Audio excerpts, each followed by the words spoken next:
a machine again, in there again. Alright, so for today, I'll tackle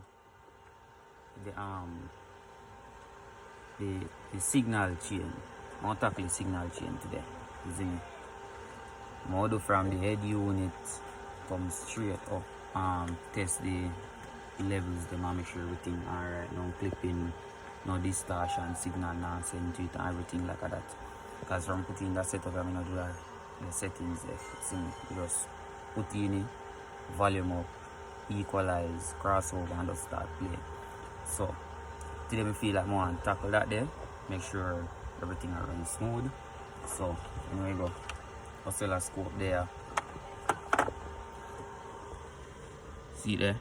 Machine load up, sine wave to send it to the mixer. And see, okay, don't go ahead. You have mixer, Behringer XL, you have expert audio, electronics, then driver up there. So you have the audio pipe, line driver, 10 volt, RCA, line out. So you know you go.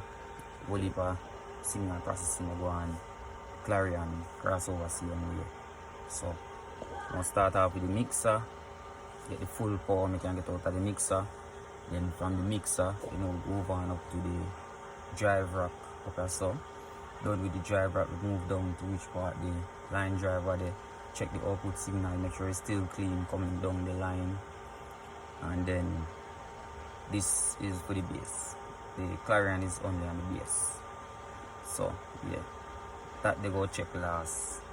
And then after I reach to them now, which is the amp them up at top, go make sure all of them will get the right signal. So if you know all them turn down because they're not going to use right now. So it's all about testing the signal and if you know, make sure you get one clean waveform from this.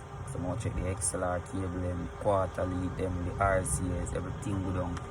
Make sure everything 100. Then we go. Yeah man. See there? We have the Behringer background in the background right there. So yeah, go through that and make sure that the level decently and stuff. Wipe out all the settings and if you know. So I'm using fresh settings. We have 0, everything there, unity and stuff first. And then take it from there. So yeah. Later in the video I'll show you more of the settings. Show you what the waveform look like when we test the mixer. Here we also can see the voltage of the output signal where the output board send out at clean signal, and you know, yeah, basically.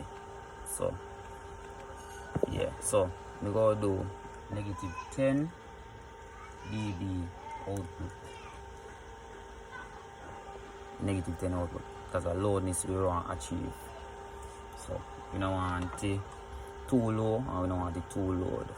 So negative 10 with the sine wave is good for me. Personally, they're good for me.